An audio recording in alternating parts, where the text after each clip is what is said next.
Ispahani news hour extra আমাদের এই করোনাকালের দুঃসহ ভয়ের মধ্যে হঠাৎ করেই যেন একটা স্বস্তির খবর নিয়ে এসেছে প্লাজমা থেরাপি। এবং সেটা খুব বেশি দিন আগে নয়, খুব অল্প কদিন ধরেই আমরা এই প্লাজমা থেরাপির কথা শুনছি, প্লাজমা থেরাপির ব্যাপারে উৎসাহিত করছি। যারা করোনায় আক্রান্ত হয়েছেন তারা অনেকটা দেশের জন্য যুদ্ধ করার মতন করে তাদের যে রক্ত ঋণ সেটা রেখে যেতে পারেন, সেভাবেই আমরা ক্যাম্পেইনটা চালাচ্ছি। আসলে সারা দুনিয়া জোড়াই এই প্লাজমা থেরাপির একটি উদাহরণ আছে এবং যে কোনো এই ধরনের রোগ, যেই রোগের কোনো আসলে প্রতিষেধক নাই, সেখানে অনেক ক্ষেত্রেই প্লাজমা থেরাপি কাজ করে। সেটা নিয়েই এগিয়ে যাচ্ছেন ঢাকা মেডিকেল কলেজ হাসপাতালের হেমাটোলজি বিভাগের প্রধান অধ্যাপক ডাক্তার এম এ খান।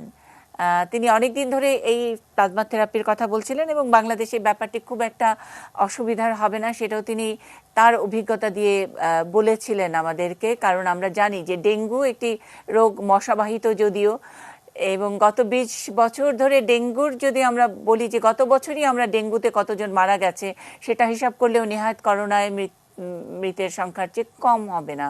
এবং 20 বছর ধরে ডেঙ্গুর মতো একটা ভাইরাস, সেটাও একেবারে মুমূর্ষু অবস্থায় আমরা সেখানে প্লাটিলেট, অর্থাৎ প্লাটিলেট ট্রান্সফিউশন করে অনেক মুমূর্ষু রোগীরা ভালো হয়ে উঠছেন। তারই একটি উদাহরণ টেনেই অধ্যাপক ডাক্তার এম এ খান একটু চেষ্টা করছিলেন এবং সেটার একটা সফল প্রয়োগ আমরা শুরুতেই দেখেছি। এখনো খুব বেশি দিন হয়নি, কিন্তু প্লাজমা নিয়ে অনেক উৎসাহী অন্তত বাংলাদেশের মানুষেরা, যারা ভয় এতদিন কুকড়েছিলেন, করোনার ভয় কুকড়েছিলেন। এরকম একটি অবস্থায় আমরা আজকে WHO প্লাজমা থেরাপি নিয়ে এক ধরনের তাদের একটা নিষেধাজ্ঞাই বলা যায়, তারা দিয়েছেন কিছু শর্ত সাপেক্ষে। কখন কখন আমরা প্লাজমা থেরাপি নিতে পারবো, কখন পারবো না, সেসব নিয়েই আমরা আমাদের আজকের নিউজ আওয়ার এক্সট্রা সাজিয়েছি। প্লাজমা করোনায় স্বস্তি, এই বিষয় নিয়ে আমরা কথা বলবো। আমাদের সঙ্গে স্টুডিওতে আছেন এই প্লাজমা থেরাপি যাকে দিয়ে শুরু হলো, অর্থাৎ যিনি প্রথম ডোনার হিসেবে বাংলাদেশে নিজের নামটি লিখিয়েছেন, ডাক্তার দিলদার হোসেন বাদল। অভিনন্দন এবং আপনার প্রতি কৃতজ্ঞতা বাংলাদেশের সকলের তরফ থেকে।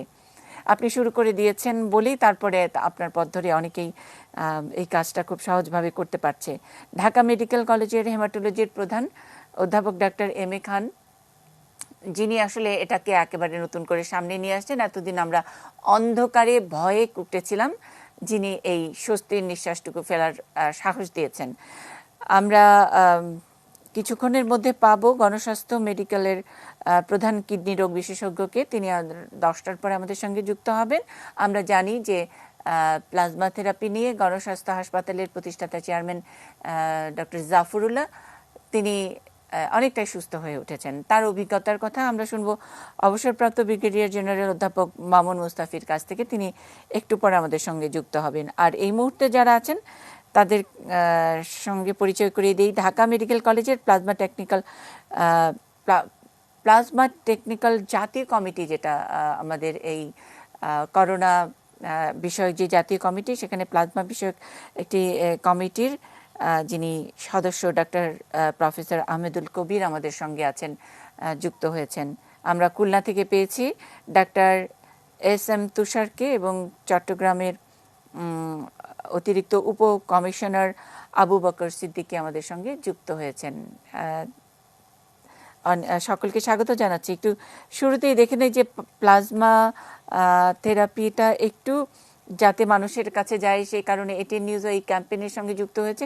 বিশেষ করে অধ্যাপক ডাক্তার এম এ খানের সঙ্গে আমরা প্রথম দিন এটি নিউজের এই অনুষ্ঠানটিতেই তিনি যুক্ত হয়েছিলেন, স্টুডিওতে এসেছিলেন। তারপরই আমরা আমার সহকর্মী, যিনি করোনায় আক্রান্ত, করোনাজয়ী, তিনি প্রথমে প্লাজমা দিয়ে মিডিয়ার তরফ থেকে প্লাজমা দিয়ে সকলকে উৎসাহিত করার চেষ্টা করেছিলেন। সেই রিপোর্টটি দেখে এসে আমি একটু ডাক্তার দিলদার হোসেন বাদলের অভিজ্ঞতা শুনবো। 2000 সাল থেকে শুরু হওয়া ডেঙ্গুর প্রকোপে যেমন করে প্লাটিলেট আক্রান্তের শরীরে দিয়ে মৃত্যুহার কমানো গেছে, ভয়াবহতা সামাল দেয়া গেছে। প্লাজমা থেরাপিও অনেকটা সেরকম। একজন করোনায় আক্রান্ত হয়ে সুস্থ হয়ে যাওয়া মানুষের প্লাজমা যদি আরেকজন আক্রান্ত শরীরে সঞ্চালন করা যায়, তাহলে রোগীর সেরে ওঠার সম্ভাবনা থাকে অনেক। আমরা একজন থেকে নিব 400 থেকে 600 ml পর্যন্ত। যদি 400 ml নেই তো দুইজনকে ভাগ করে দিতে পারবো। 600 ml নিলে তিনজনকে ভাগ করে দিতে পারবো। তার মানে একজনকে আমরা 200 ml প্লাজমা দিব। এটার একটা বিশেষত্ব হচ্ছে যারা কোভিড আক্রান্ত হয়ে সুস্থ হয়ে গিয়েছেন তাদের শরীর থেকে প্লাজমা নেওয়াটাকেই বলা হয় কনভালেসেন্ট প্লাজমা। প্রশ্ন উঠতেই পারে, করোনা বিশ্বের ভয়ের টানেলে এই আলোর খোঁজ জেনেও কেন চুপ করেছিলেন বা আছেন হেমাটোলজিস্টরা? তার উত্তর আমরা কম বেশি জানি ওষুধ প্রতিষেধকের ব্যবসার কর্পোরেট যুদ্ধের কথাও। তারপরেও আশার আলো তো ধরা দেয়ই। চীনে উহানে ওরা এক্সপেরিমেন্ট করার পরে, এটা প্রকাশ পাওয়ার পরে আমাদের দেশে এটা খান সাহেব শুরু করে দিয়েছে। এটি নিউজের নিউজ আওয়ার এক্সট্রা অনুষ্ঠানের পর দুজন চিকিৎসক ইতোমধ্যেই ঢাকা মেডিকেল কলেজ হাসপাতালের ট্রান্সফিউশন মেডিসিন বিভাগে প্লাজমা দান করেছেন। তবে চ্যালেঞ্জ হলো করোনার ভয়ের ট্যাবু। বড় ধরনের চ্যালেঞ্জে ডোনার পাওয়াটা, যেমন আমরা দেখতে পাচ্ছেন আজকে যদি আমরা 4-5জন ডোনার পাইতাম তাহলে সংগ্রহ করতাম। একটা মেশিন দিয়ে কালেকশন হয়তো আমরা একদিনে 4 থেকে 5টা করতে পারি, কিন্তু আমাদের আরও 2টা মেশিন আছে, আমরা 3টা মেশিন দিয়ে 12 থেকে 15 ইউনিট প্লাজমা প্রতিদিন কালেক্ট করতে পারবো। সফলতার গল্প ছড়ানোর সাথে সাথে হয়তো বাংলাদেশে প্লাজমা বা করোনা জয়ীর রক্তরসের অভাব হবে না, কিন্তু শুরুটা কে করবেন? প্লাজমা থিওরি নিয়ে মানুষকে উৎসাহিত করার সিদ্ধান্ত এটি নিউজের, তাই প্লাজমা দিয়ে এটি নিউজের কর্মী হিসাবে সেই লড়াইটাকে আমি এগিয়ে নিয়ে যেতে চাই।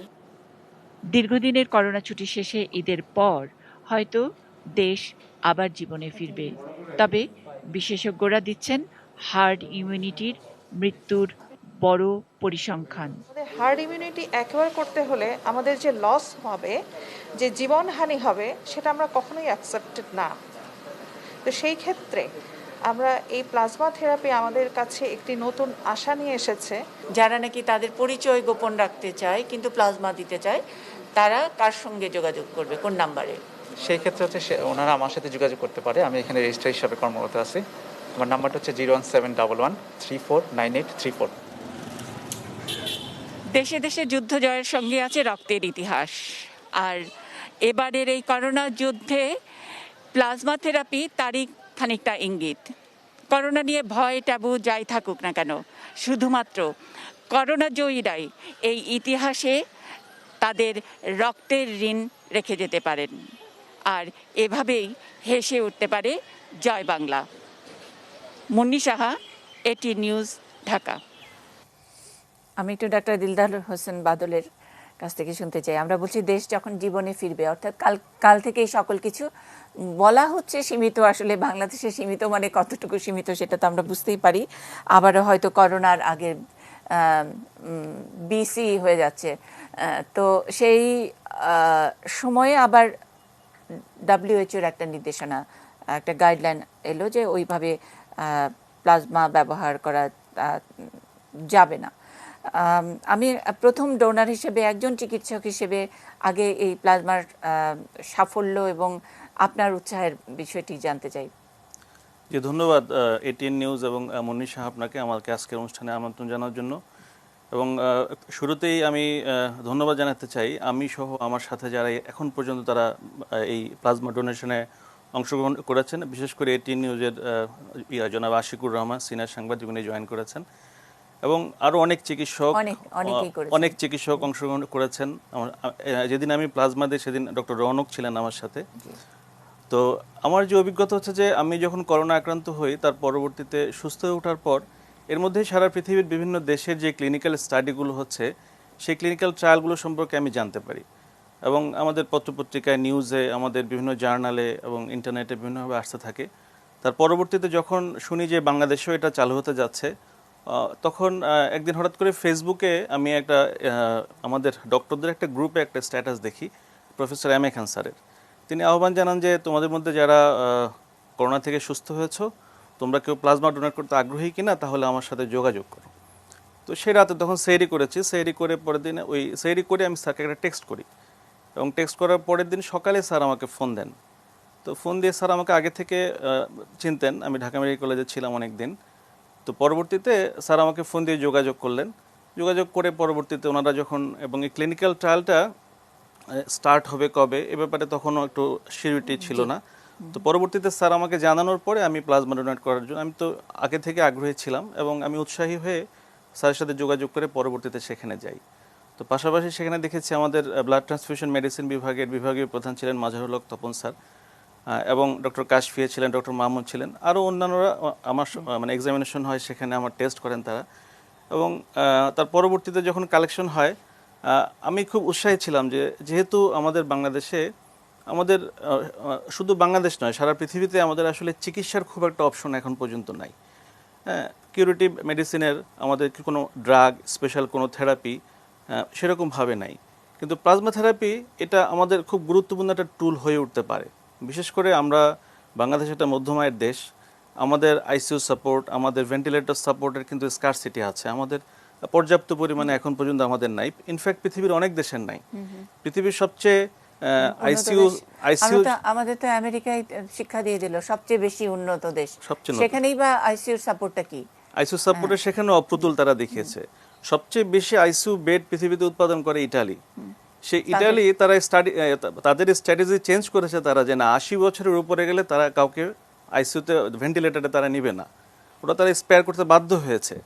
তো সেখানে আমরা যদি বাংলাদেশে এই প্লাজমা থেরাপির মাধ্যমে যদি আমাদের ক্রিটিক্যালি অসুস্থ মানুষকে যদি আমরা ফিরিয়ে আনতে পারি, যদি আমরা তাদের আইসিইউ স্টেটা যদি আমরা কমিয়ে আনতে পারি, যদি অল্পতেই তাদেরকে আমরা চিকিৎসা করে ফেলতে পারি, যদি করতে পারি, তো সেক্ষেত্রে এটা আমাদের জন্য আসলে অনেক বড় কিছু হবে, বাংলাদেশের জন্য স্পেশালি।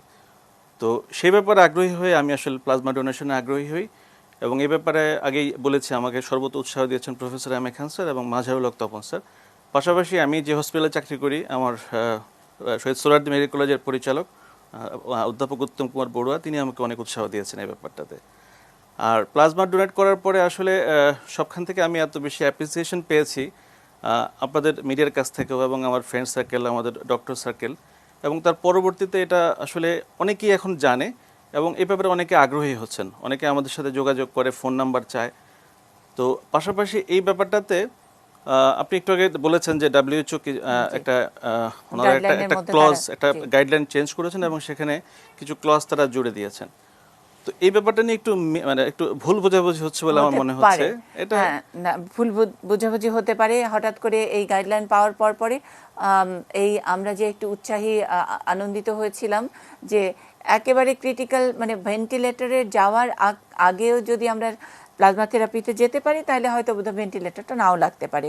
সেই মুহূর্তে WHO এই গাইডলাইন বা একটা ক্লজ, আমি একটু প্রফেসর এম এ খান, আমি তার কাছ থেকে একটু জানতে চাই স্যার, WHO যেই ক্লজ দিয়ে দিয়েছে, যেরকম একটা গাইডলাইন দিয়ে দিয়েছে, এইটা কি আমাদের এই যে একটা এরকম একটা অনেক মানুষের দেশ, আমাদের শিক্ষা ব্যবস্থা, চিকিৎসা ব্যবস্থা ইত্যাদি সব জায়গায় যে আশার আলোটা ছিল, সেখানে কতখানি বিজ্ঞানসম্মত তাদের এই গাইডলাইন?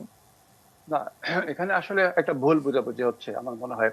আজকেও আমি আমেরিকায় কথা বলেছি, তারা জানালো আমাকে যে এখনো তারা প্রতি সপ্তাহে 5000-এর উপরে প্লাজমা ইউনিট ডিস্ট্রিবিউট করতেছে বা দিচ্ছে।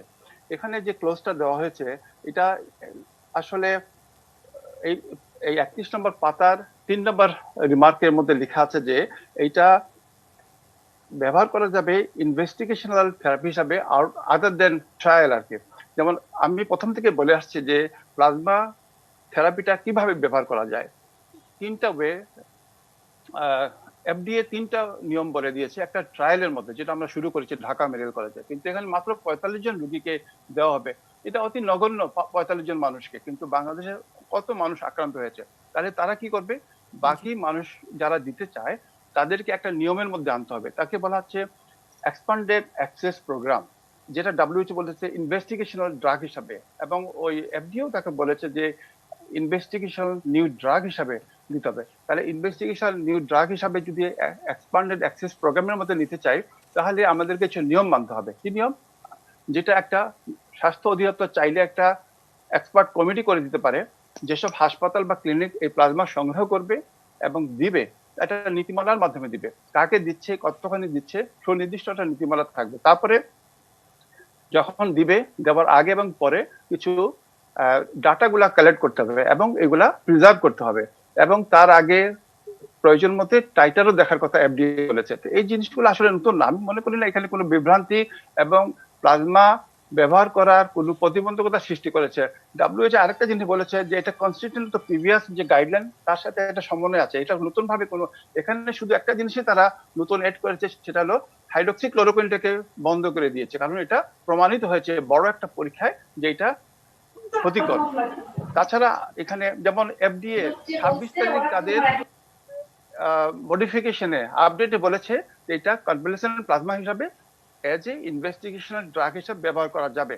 একইভাবে 27 তারিখে যে নিউজটা এখানে দিয়েছে, এখানে 3 নম্বর ইয়েতে বলা হয়েছে এটা ইনভেস্টিগেশনাল হিসাবে ব্যবহার করা যাবে, তবে এটা যেসব নিয়ম কানুন বলা হচ্ছে এগুলো আমরা মানবো এবং স্বাস্থ্য অধিদপ্তর একটা পরিকল্পনা নেবে। স্যার আমার প্রশ্ন হচ্ছে ইনভেস্টিগেশনাল ড্রাগ হিসেবে কতজনকে দিতে পারবেন, মানে এটার নাম্বারটা কতজন পাবে? আসলে এটা আসলে অবজারভেশনাল স্টাডি হবে, অবজারভেশনাল। এটা এমন না যে আমি ঢাকা মেডিকেল কলেজের মতো 45 জন নিচ্ছি, এজ মাচ এজ পসিবল নিতে পারবেন। এই জন্য বললাম এক্সপান্ডেড অ্যাক্সেস প্রোগ্রাম, যাদেরকে দিতে পারবো এরকম কোনো সুনির্দিষ্ট নাই যে আমি 100-200 জন নিতে পারবো। যদি 5000-কে দিতে পারি উই ক্যান ডু ইট। যেমন আমেরিকাতে কি করছে, প্রতি সপ্তাহে 5000 মানুষকে প্লাজমা থেরাপি দিচ্ছে, কিন্তু ডকুমেন্টেড, তারা ডকুমেন্ট রাখতেছে। আমাদের এখানে এই ডকুমেন্টেড না রেখে বিক্ষিপ্ত ভাবে যাতে না দেওয়া হয়, এটাই আমাদের রিকোয়েস্ট। জি স্যার, আর আমরা যদিও দেরিতে শুরু করেছি, কিন্তু অনেক রকমের ট্রায়াল এন্ড এরর অনেক কিছু করা হচ্ছে এই পুরো স্বাস্থ্য ব্যবস্থার মধ্যেই, তো একটা কোশ্চেন মার্ক। কিন্তু সেই সময় দেরিতে শুরু করলে তো সেটার কিছু সুবিধাও থাকে। সেক্ষেত্রে এই যে আপনার এটার ডকুমেন্টগুলো রাখা, কয়জনকে দেয়া হচ্ছে, কাকে দেয়া হচ্ছে, যেখানেই দেয়া হোক না কেন, হরে ধরে সব জায়গায় যে প্লাজমা নিতেও পারবে না, দিতেও পারবে না, সেটা তো স্যার টেকনিক্যাল কমিটির মাধ্যমে আপনারা তো একটা রেজলিউশন করেই ফেলতে পারতেন, তাই নয় কি? জিনিস আমি যুক্ত করতে চাই, এটা যদি এতই খারাপ হইতো তাহলে 2014-তে এই যে ডাব্লিউএইচওর যে ইবোলাতে কনভালেসেন্ট প্লাজমা ব্যবহার করার জন্য গাইডলাইন প্রকাশ হয়েছে। আমরা যখন 12 তারিখ মিটিং করি, ওখানে ডাব্লিউএইচওর একজন রিপ্রেজেন্টেটিভ ছিলেন, উনি এই গাইডলাইনটা নিয়ে আসছিলেন এবং উনি বলেছেন ডাব্লিউএইচও তো গাইডলাইন করাই আছে, তো এখানে শুধু করোনা ভাইরাস, ওইখানে ছিল ইবোলা ভাইরাস। এই প্লাজমা আমরা ব্যবহার করে আসতেছি, আমরা জানি এখানে কোনো পার্শ্ব প্রতিক্রিয়া খুবই নগণ্য। অতএব আমি মনে করি না যে কোনো একটা ড্রাগের চেয়ে এটা সেফ। জি স্যার, এই সেফটি নিয়ে কোনো অসুবিধা নাই, কিন্তু হঠাৎ করে আসলে উড়ে এসে ডাব্লিউএইচও এইভাবে মানে হামলে পড়লো কেন আমাদের মতন একটা জায়গায়? আর আমরা অনেক বেশি খুশি হয়েছিলাম, আপনি স্যার নিজেও আমাদের সঙ্গে বলেছেন যে আমাদের যে সাফল্য অন্তত প্লাটিলেটের ব্যাপারে, এবং সাধারণ মানুষও ওটা হ্যান্ডেল করতে পারেন, জানেন যে ডেঙ্গুর একেবারে শেষ অবস্থায় চলে গেলে, ব্লিডিং হওয়া শুরু হলে, মুখে দাঁতের মাড়িতে ঠোঁটে রক্ত দেখা গেলে, জ্বর না নামতে থাকলে তখন প্লাটিলেট সংগ্রহ করে যার যার ব্লাড গ্রুপ মিলিয়ে। সুতরাং বাংলাদেশের মানুষ গত 20 বছরে এই একটাতে অভ্যস্ত হয়ে গেছে, সেটার সঙ্গে মিলিয়ে শুধু প্লাটিলেটের জায়গায় প্লাজমা শব্দটি হবে। তো সেইখানে হঠাৎ করে এই ধরনের একটা আবারও গাইডলাইনের নামে, নিয়মের নামে, সেটা কি এক ধরনের কর্পোরেট আগ্রাসন নাকি? আমি একটু অন্য আলোচকরা যারা আছেন সকলের কাছ থেকেই শুনতে চাই একটা বিরতির পরে।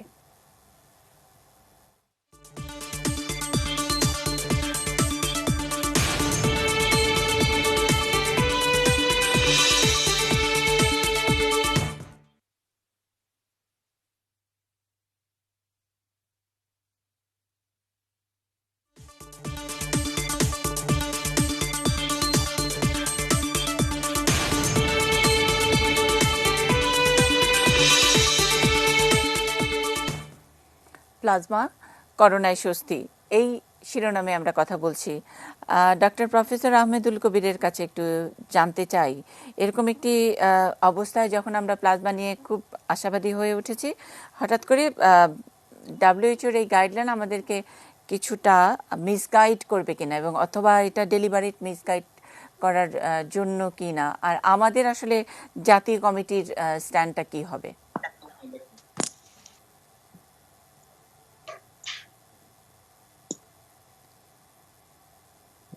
ডাক্তার প্রফেসর আহমেদুল কবির। ও জি জি, আমাকে জিজ্ঞেস করছিলেন। জি স্যার। প্রথমত হচ্ছে ডাব্লিউএইচও কখনোই মিসগাইড করে না, বরং মিসগাইড হলে পরে তাকে গাইডলাইনে আনার চেষ্টা করে। এখানে দুটো জিনিস স্পষ্ট ভাবে বুঝতে হবে, ডাব্লিউএইচও কি বলেছে সে পুরো জিনিসটা কিন্তু পড়তে হবে। অর্ধেক পড়ে বাকি অর্ধেকটুকু না পড়ে যদি কমেন্ট করা হয় সেটা আসলে খুব দুঃখজনক। আপনি তো লক্ষ্য করেছেন আজকে পত্রপত্রিকা যেভাবে ছাপা হয়েছে, অনলাইনগুলোতে যেভাবে ছাপা হয়েছে, প্লাজমা থেরাপির ব্যবহারে বিশ্ব স্বাস্থ্য সংস্থার না। আমরা তো এরকম একটি হেডলাইন দেখে ভীত হয়ে পড়েছি। আমি একটু পরিষ্কার করবার চেষ্টা করি, জনগণের বিভ্রান্তি থাকা উচিত না, প্লাস চিকিৎসকদের মধ্যে বিভ্রান্তি থাকা উচিত না। আমাদের কথাগুলি হবে খুব সায়েন্টিফিক এবং লজিক্যাল।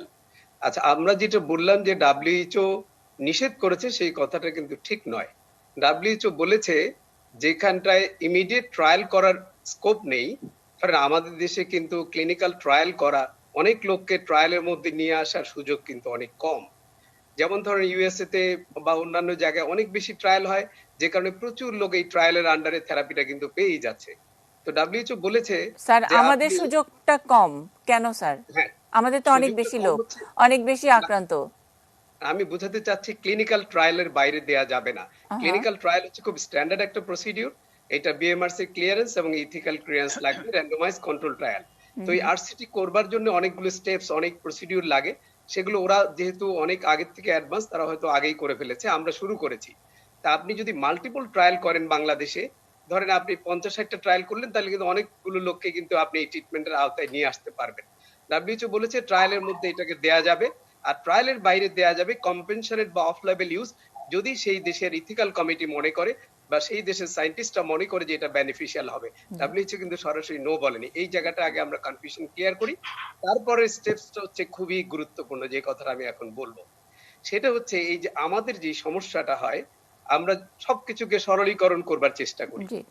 আমাদের মনে হচ্ছে যে plasma therapy is the only treatment for এই কোভিড-19। This is absolutely wrong information, wrong statement. আমি আবারও বলছি, this is a wrong statement. Plasma therapy there are definite indication.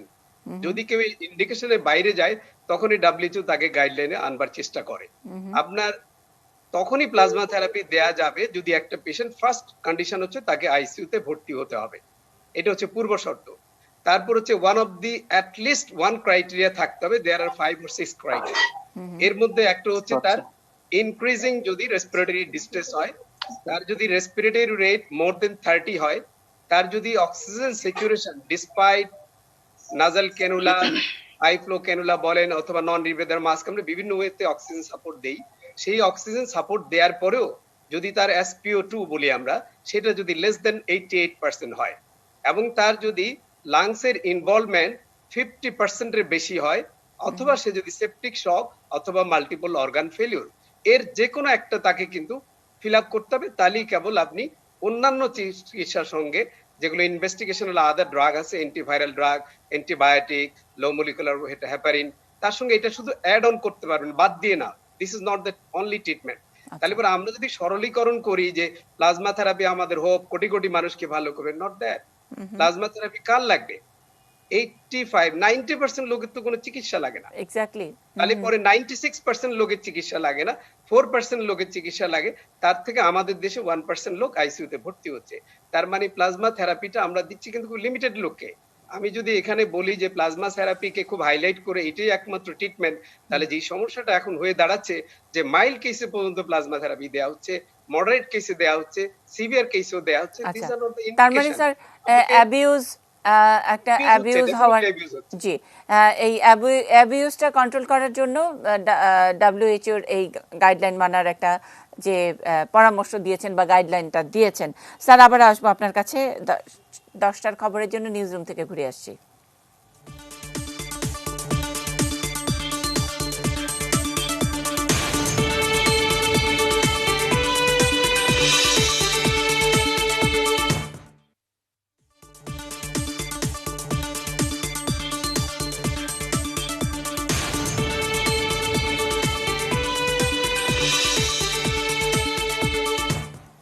Ispahani news hour extra, plasma করোনায় স্বস্তি, এই শিরোনামে আমরা কথা বলছি। ডক্টর দিলদার হোসেন বাদল আমাদের সঙ্গে আছেন, প্রথম প্লাজমা ডোনার।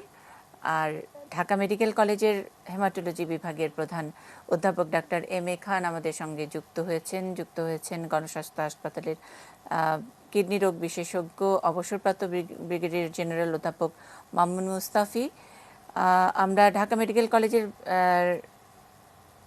প্লাজমা টেকনিক্যাল কমিটির সদস্য ডাক্তার প্রফেসর আহমেদুল কবিরকে শুনছিলাম এতক্ষণ ধরে।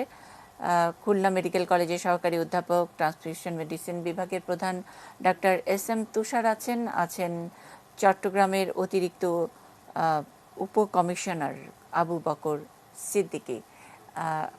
আমরা একটু শুনে নিতে চাই গণস্বাস্থ্য হাসপাতালের যিনি প্রতিষ্ঠাতা চেয়ারম্যান ডক্টর জাফরুল্লাহ, তিনি আক্রান্ত হয়েছেন এবং তিনি প্লাজমা নিয়েছেন, তার অবস্থা কি, এবং তিনি তো আইসিইউতে যেতে হয়নি, তার আগেই নিয়েছেন, যেটা আমরা এতক্ষণ শুনছিলাম ডক্টর প্রফেসর আহমেদুল কবিরের কাছ থেকে। আমাদেরকে একটু জানাবেন অধ্যাপক মামুন মুস্তাফি। ওনার ধন্যবাদ মুন্নি সাহা এবং আপনাদের সকলকে এবং এটিএন নিউজের সকল কলাকুশলী এবং দর্শকদেরকে আসসালামু আলাইকুম। আমাকে এখানে নিয়ে আসার জন্য অনেক ধন্যবাদ। আসলে পেশেন্টের বিস্তারিত বোধহয় বলাটা এথিক্যালি বোধহয় ঠিক না, আমি এই জন্য হয়তো বিস্তারিত ওনার অবস্থা হয়তো এখানে আমি বলতে পারবো না। তবে এটা ঠিক, ওনাকে প্লাজমা দেওয়া হয়েছে। ওনার কতগুলো বাজে মানে ইনফ্যাক্ট রিস্ক ফ্যাক্টর একটু বেশি, উনি হাইপারটেনসিভ, ওনার ইসকেমিক হার্ট ডিজিজ আছে, ওনার দুটো কিডনি বিকল আপনারা জানেন, উনি সপ্তাহে 3টা করে ডায়ালিসিস নিচ্ছিলেন। তো এই সব কিছু মিলে আমি খান, প্রফেসর ওবেদ আমিন এবং আমরা সবাই মিলে একটা জয়েন্ট মেডিকেল বোর্ডের মতো করে আমরা ওনার ট্রিটমেন্টটা ম্যানেজ করছি। তো আইসিইউর অবস্থা লাগছে না সেটা বলা যাবে না, ওনার অবস্থা একটু ক্রিটিক্যাল আগের চাইতে। আজকে আমি একটু বেশি অসুস্থ, আচ্ছা মানে আমি এইটুকু পর্যন্ত বলতে পারছি। আচ্ছা, কিন্তু প্লাজমা দেবার পরে কি উনি একটু সুস্থ বোধ করেছেন বা কিছু? উনি দুটো সেশন প্লাজমা দেয়া হয়েছে। প্রথম দিন দেওয়ার পরে যথেষ্ট ভালো ফিল করেছেন, দ্বিতীয় দিনও মোটামুটি ভালো ফিল করেছেন, কিন্তু আজকে থার্ড ডে, আজকে হয়তো আমরা একটা প্লাজমা দেওয়ার কথা চিন্তা করছি, কিন্তু আজকে উনি অতটা ভালো নাই আসলে। আমি আপনার মাধ্যমে এবং এটিএন বাংলার, এটিএন নিউজের সমস্ত দর্শকদের দোয়া করতে বলছি এই ফ্রিডম ফাইটার, এই দেশপ্রেমী মানুষটার জন্য, এই জনগণের জন্য যিনি সবসময় কাজ করে যাচ্ছেন, ওনার চিন্তা চেতনা সবকিছু মানুষের ভালোর জন্য। এই মানুষটা আজকে খুবই অসুস্থ, আমি সকলের কাছে দোয়া চাচ্ছি, আপনারা সবাই ওনার জন্য দোয়া করবেন। আচ্ছা, ওনার তো করোনা, মানে করোনা ছাড়াও তো স্যার এমনিতেও অসুস্থ। আজকে ওনার ডায়ালিসিস করার কথা, যেটুকু আমি আগে খবর নিয়েছিলাম, মানে ওনার আসলে কমপ্লিকেশনটা কি করোনা রিলেটেড নাকি অন্য কিছু? আলহামদুলিল্লাহ, ওনার যদিও ব্লাড প্রেশার আছে, ওনার কিছুটা ইসকেমিক হার্ট ডিজিজ মানে হার্টের প্রবলেম আছে, এবং ওনার দুটা কিডনি নষ্ট, উনি 3বার করে ডায়ালিসিস নিচ্ছেন। এই সবগুলো মেনটেন করে ওনার ডায়ালিসিস আলহামদুলিল্লাহ খুব ভালো হচ্ছিল। উনি সব রকম কাজই করতে পারছেন, আপনারা জানেন উনি যতটা অ্যাক্টিভ, অনেকটা সুস্থ মানুষ এতটা অ্যাক্টিভ না। এখনকার সমস্যাটা পুরোটাই করোনা কোভিড রিলেটেড। আচ্ছা, কোভিড রিলেটেড যে সমস্ত মানে বাংলাদেশের যে সমস্ত ট্রিটমেন্ট গুলো আমাদের সোসাইটি অফ মেডিসিন থেকে অ্যাপ্রুভড, আমরা সেগুলোই ইনফ্যাক্ট ফলো করছি স্টেপ বাই স্টেপ। আচ্ছা, কিন্তু আজকে আমাকে বলতে হচ্ছে যে ওনার অবস্থাটা ভালো না। আচ্ছা, উনি কি আইসিইউতে, মানে উনি কি ভর্তি আছেন? কারণ উনি যে বাড়িতেই ছিলেন। উনি ভর্তি আছেন আমাদের হাসপাতালে। আমরা আসলে চাচ্ছিলাম যে বাংলাদেশের সবচেয়ে ভালো ডাক্তাররা যেখানে আছে, গভর্নমেন্টের অ্যাপ্রুভড হাসপাতাল ঢাকা মেডিকেল কলেজে ওনাকে শিফট করতে চাচ্ছিলাম, কিন্তু উনি বলেছেন যে ওনার হাসপাতালে, উনি অনেক কষ্ট করে তৈরি করেছেন হাসপাতালটা মানুষের জন্য, উনি যদি এখানে না থাকেন তাহলে মানুষের কনফিডেন্স চলে যাবে। প্লাস ওনার ধারণা, আমারও সবারই ধারণা যে আসলে যা যা করার সবই আমরা করতে পারছি, তারপরে আমাদের একটা মানসিক ইয়ে ছিল যে ওনাকে যদি হয়তো ঢাকা মেডিকেলে রাখতে পারতাম হয়তো আরো বেটার কিছু করা যেত কিনা। উনি আসলে চাচ্ছেন না এই হাসপাতালে বাইরে চিকিৎসা নিতে। আচ্ছা, আমি জানি না এই প্রসঙ্গ নিয়ে আসলে অধ্যাপক ডক্টর এম এ খান কিছু যোগ করবেন কিনা? হ্যাঁ, আমি একটু বলতে চাই। জি, প্রসঙ্গ যখন আসলে আমি বলতে চাই যে প্লাজমাটা প্রথমত আমাদের এটা ব্যবহার করা যাবে কি যাবে না, প্রথম প্রশ্নটা। এটা নানা ধরনের গবেষণা যেটুকু হয়েছে এবং WHO বলেন, FDA বলেন, সবাই কিন্তু রিকমেন্ড করেছে ব্যবহার করা যাবে। কিভাবে ব্যবহার করা যাবে সেটা প্রশ্ন। এটা কি ট্রায়াল হিসাবে অথবা ইনভেস্টিগেশনাল ড্রাগ হিসাবে? আমাদের এরপরে আসতেছে টাইমিংটা। আমি যেটা বলি যে যদি আমরা জানি যে এই প্লাজমাটা কিভাবে কাজ করে, প্লাজমার মধ্যে রয়েছে নিউট্রালাইজিং অ্যান্টিবডি। এটা যখন শরীরে দেই তখন ভাইরাসের সঙ্গে সেই ওই রিসিপ্টরের সাথে গিয়ে লেগে এটাকে ইনঅ্যাক্টিভ করে দিচ্ছে। যে রিসিপ্টরটা গিয়ে এসি রিসেপ্টরের সাথে লাগে কোষের মধ্যে ঢুকার কথা, কিন্তু তখন আর সে ঢুকতে পারছে না।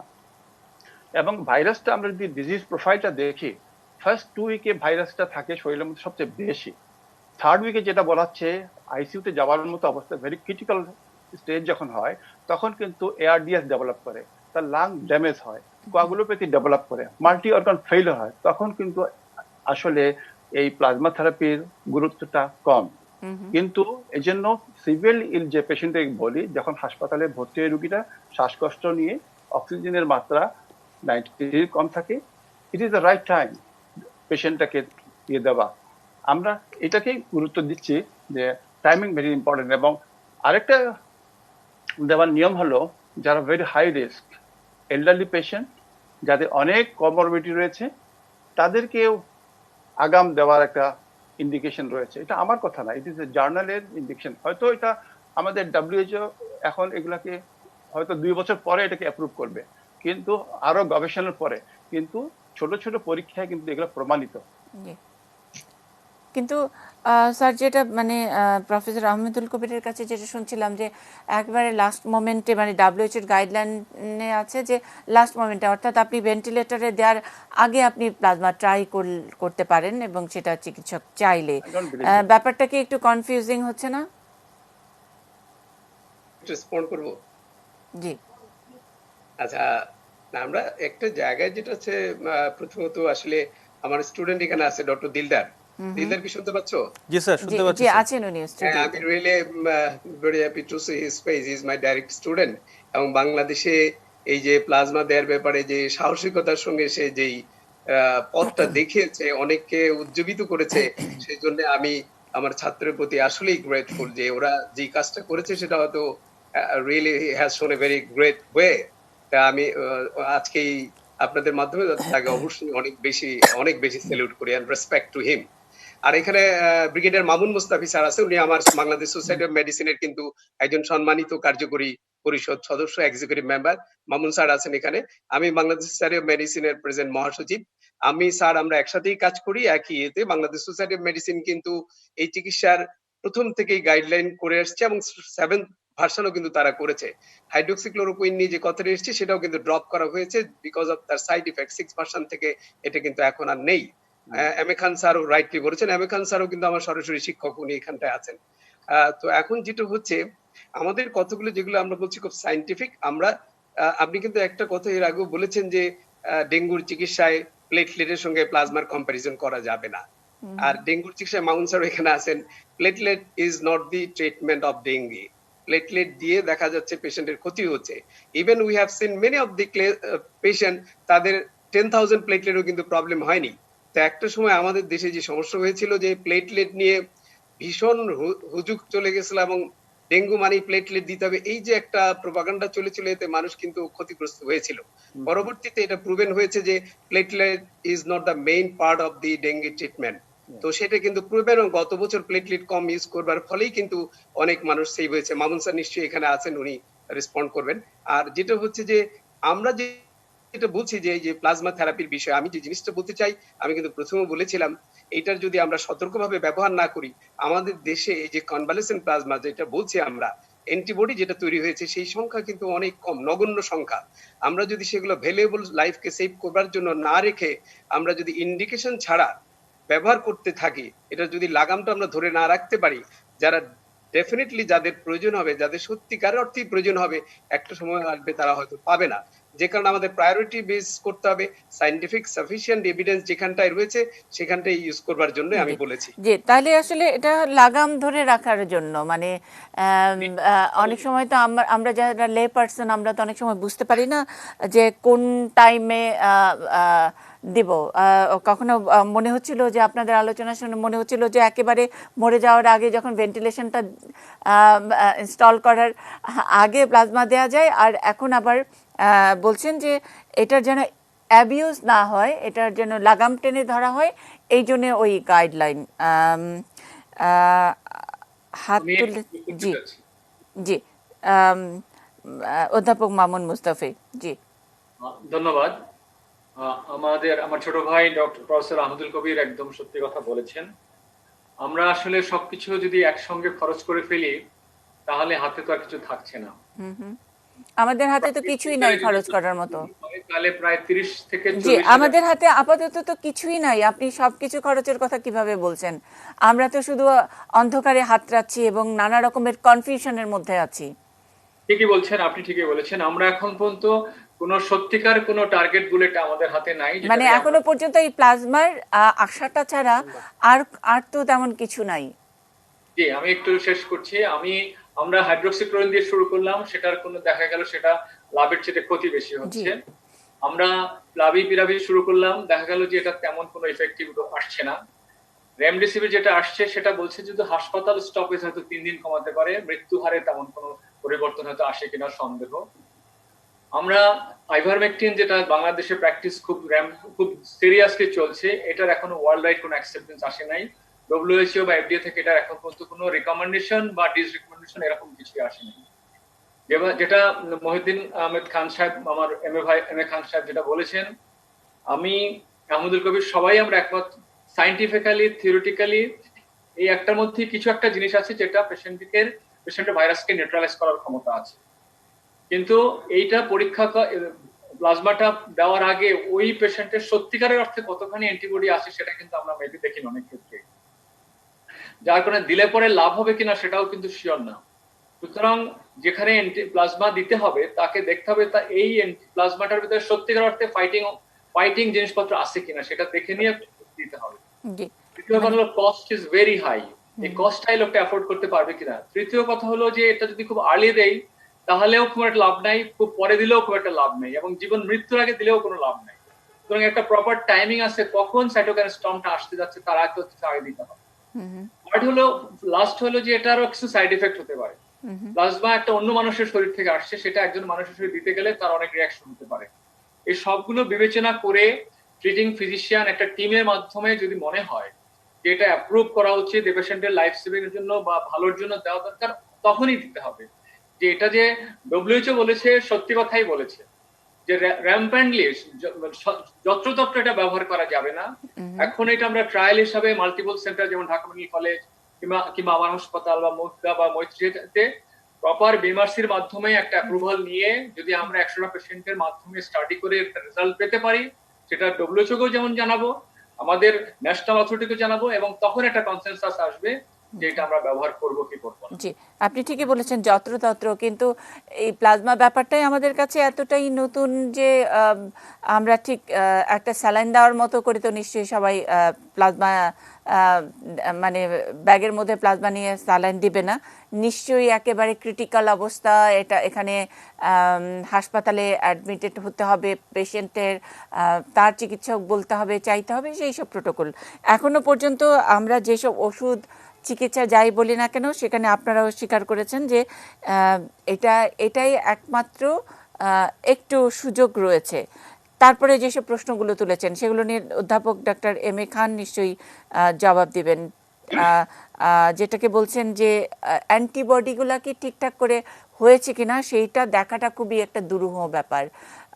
যদি দুরূহই হয় তাহলে আসলে একজন করোনা পেশেন্ট কতদিন অপেক্ষা করে? খুব তো বেশি সময় দেয় না, যখন নাকি যে চলে যায়, যে একেবারে ওই 5% বা 2%-এর কথা যাদের কথা বলি, সেখানে কি এত কিছু দেখার সুযোগ থাকে? মানে যেটা বলছেন যে অ্যান্টিবডি ঠিক টাইটার, এটা কি টাইটার যেটা বলেন সেটা কি এটাই কি না, প্রপার টাইমিংটার কথা বলেছেন, সাইড ইফেক্টের কথাও বলেছেন। আমি ডাক্তার এম এ খানের কাছ থেকে একটু পরিষ্কার হতে চাই। আচ্ছা, প্রথমে আমি বলি যে WHO নিয়ে যে কথাটা আজকে বা কালকে শুরু হয়েছে, একদিক থেকে ভালো হয়েছে। কারণ হলো আমরা প্রথম থেকেই জিনিসটা স্বাস্থ্য অধিদপ্তরের নজরে আনার চেষ্টা করেছি, বলতেছে যে যেভাবে বিক্ষিপ্তভাবে মানুষজন প্লাজমা ব্যবহার করতেছে এটা কিন্তু আমরা চাই না। আমরা বলে আসছি যে একটা পরিকল্পনার মাধ্যমে, একটা এক্সপার্ট কমিটির মাধ্যমে এটা নিয়ন্ত্রণ করার জন্য, একটা নীতিমালা করার জন্য, যাতে কে কিভাবে দিচ্ছে, কালেকশন করতেছে এবং প্লাজমা ব্যাংক তৈরি করার জন্য যাকে দেওয়া হচ্ছে, এবং তার জন্য একটা ডাটাবেস তৈরি করা হয়। আমরা যেন দেওয়ার আগে এবং পরে তার ইনফরমেশন গুলো আমরা লিপিবদ্ধ করতে পারি। কিন্তু আনফরচুনেটলি ন্যাশনাল অ্যাডভাইজারি কমিটির মাধ্যমেও এটা অ্যাডভাইস করা হয়েছে, কিন্তু এখন পর্যন্ত তার কোনো আভাস পায় নাই। যদি এখন সামনে যদি তৈরি করা হয়, এ পর্যন্ত বিশ্বের 60টা দেশে, 60টা কান্ট্রিতে এই প্লাজমা থেরাপি এক্সপেরিমেন্টাল বলেন বা যেভাবে শুরু হয়েছে, আমরাও শুরু করেছি। কিন্তু ইট ইজ নট এনাফ যে 45টা রোগী নিয়ে আমরা বলতে চাই যে এই ঢাকা শহর এবং বাংলাদেশ এসব জায়গায় ব্লাড ট্রান্সফিউশন রয়েছে, যাদের সক্ষমতা রয়েছে প্লাজমা সংগ্রহ করার নিয়ম মেনে তারা সংগ্রহ করবে, প্লাজমা ব্যাংক তৈরি করবে, এবং ক্লিনিশিয়ান যখন ডিমান্ড দিবে, ইন্ডিকেশন থাকবে, তখন সেটা সাপ্লাই। আমেরিকাতে কিন্তু ডাক্তার চাইলে দিতে পারবে না যতক্ষণ পর্যন্ত এটা রেড ক্রস বা মায়ো ক্লিনিক থেকে বলা হবে না ইট ইজ ইন্ডিকেটেড। কিন্তু আমরা চাইলে দিচ্ছি। এইটা যাতে না হয়, এটা অ্যান্টিবডি টাইটার অবশ্যই দেখতে হবে। কারণ যেটা মামুন মুস্তাক এবং সবাই একমত, আমরা এটা কিন্তু বেশি কস্টলি না। এইটা অনেকেই এই অ্যান্টিবডি টাইটার পরীক্ষা করার জন্য এই কিট বা রিয়েজেন্ট আনতে চান, কিন্তু এখন পর্যন্ত ড্রাগ অ্যাডমিনিস্ট্রেশন এটাকে পারমিশন দিচ্ছে না। আমরা অ্যাডভাইজারি কমিটির মাধ্যমে বলেছি এটা শুধুমাত্র টাইটার দেখার জন্য, আর মানে আনার জন্য অনুমতি দেওয়ার জন্য। আমরা জানি যে প্রতিনিয়তই আমরা ব্লাড দিচ্ছি মানুষকে যখন দরকার হয়।